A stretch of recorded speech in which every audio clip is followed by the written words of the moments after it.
জিওরল্যান্ড চ্যানেলটিতে সকলকে স্বাগত জানাই।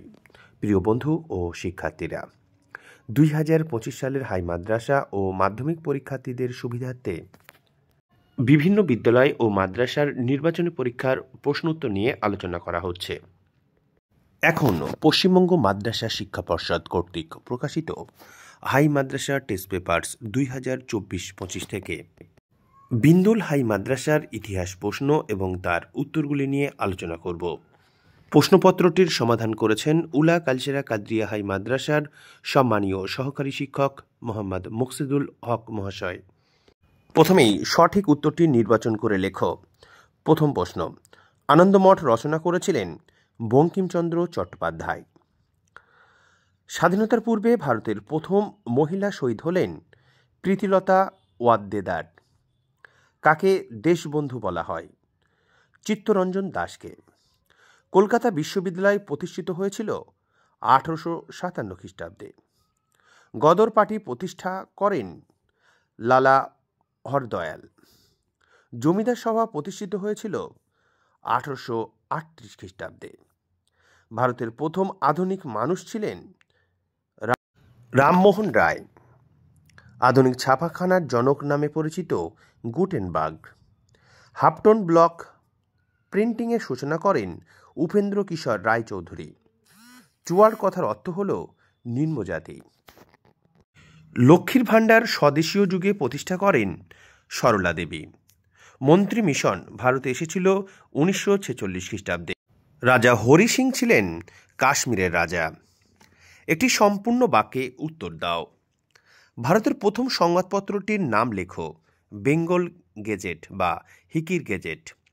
বিপিনচন্দ্র পালের আত্মজীবনীটির নাম কি? 70 বছর। দামিন ই কোহ বলতে কি বোঝো? পাহাড়ের প্রান্তদেশ। ভারতের প্রথম উপরাষ্ট্রপতির নাম কি? ডক্টর সর্বপল্লী রাধাকৃষ্ণন। সত্য বা মিথ্যা নির্ণয় করো। ভারতের প্রথম সংবাদপত্র ছিল সমাচার দর্পণ। মিথ্যা। ওহাবি কথার অর্থ হল নবজাগরণ। সত্য। বাবা রামচন্দ্র ছিলেন ব্রহ্ম সমাজের নেতা। মিথ্যা। বেঙ্গল গেজেট আগাস্টার হিকি। একা আন্দোলন মাদার পার্সি। হিন্দু মেলা নবগোপাল মিত্র। 19 শতকের বাংলায় নবজাগরণ ছিল অলীক ব্যাপার। ব্যাখ্যা, পাশ্চাত্য শিক্ষায় শিক্ষিত মানুষেরা সমাজকে ধোঁকা দিয়েছিল। 19 শতকের শেষে ভারতে নীল চাষ প্রায় বন্ধ হয়ে যায়। ব্যাখ্যা, নীল চাষ অলাভজনক হয়ে পড়ে। বিবৃতি, 1955 খ্রিস্টাব্দে সাঁওতাল বিদ্রোহ হয়েছিল। ব্যাখ্যা, জমিদার মহাজনরা সাঁওতালদের শোষণ ও নিপীড়ন করত। প্রিয় শিক্ষার্থীরা, 2, 4 এবং 8 নম্বরের প্রশ্নগুলি দেখে নাও। তারপরে আমরা ইসলামের ইতিহাস থেকে 1 নম্বরের প্রশ্নের উত্তরগুলি দেখে নেব। প্রথমে আছে সঠিক উত্তরটি নির্বাচন করে লেখো। মহান খলিফা যুগ শুরু হয় নবীজির রাজত্বকালের পর। ইসলামী দুনিয়ায় নবীজি জীবিত ছিলেন 63 বছর। উমাইয়া বংশের সূচনা করেন আমির মোয়াবিয়া। আব্বাসীয় বংশের সূচনা হয় 750 খ্রিস্টাব্দে। ইউরোপীয় দেশ মুসলমানদের অধিকারে এসেছিল 756 খ্রিস্টাব্দে। স্পেন। একটি বাক্যে উত্তর দাও। সিদ্দিক কথার অর্থ কি? সত্যবাদী। পারস্যের বর্তমান নাম কি? ইরান।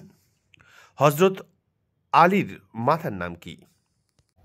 বিবি ফাতিমা। প্রদেশের শাসনকর্তাকে কি বলা হয়? ওয়ালি।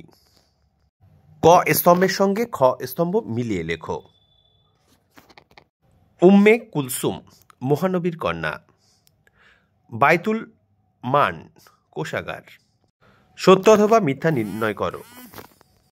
ফাতেমির বংশের শাসন প্রথম মিশরে শুরু হয়েছিল। সত্য। 1206 খ্রিস্টাব্দে মুস্তাবিন কাসিম সিন্ধু দখল করেছিলেন। মিথ্যা। প্রিয় শিক্ষার্থীরা, আমরা 387 পৃষ্ঠার বিন্দুল হাই মাদ্রাসার ইতিহাস প্রশ্ন এবং তার উত্তর নিয়ে আলোচনা করলাম। এই ধরনের ভিডিওগুলি নিয়মিত পাওয়ার জন্য এখনও জিওরল্যান্ড চ্যানেলটি সাবস্ক্রাইব করা না হয়ে থাকলে চ্যানেলটি সাবস্ক্রাইব করে পাশে থাকা বেল আইকনটিতে চাপ দিয়ে রাখো। আমাদের তৈরি ভিডিওগুলি ভালো লাগলে অবশ্যই লাইক, শেয়ার, কমেন্ট করে জানাও। আমাদের সঙ্গে থাকার জন্য অসংখ্য ধন্যবাদ।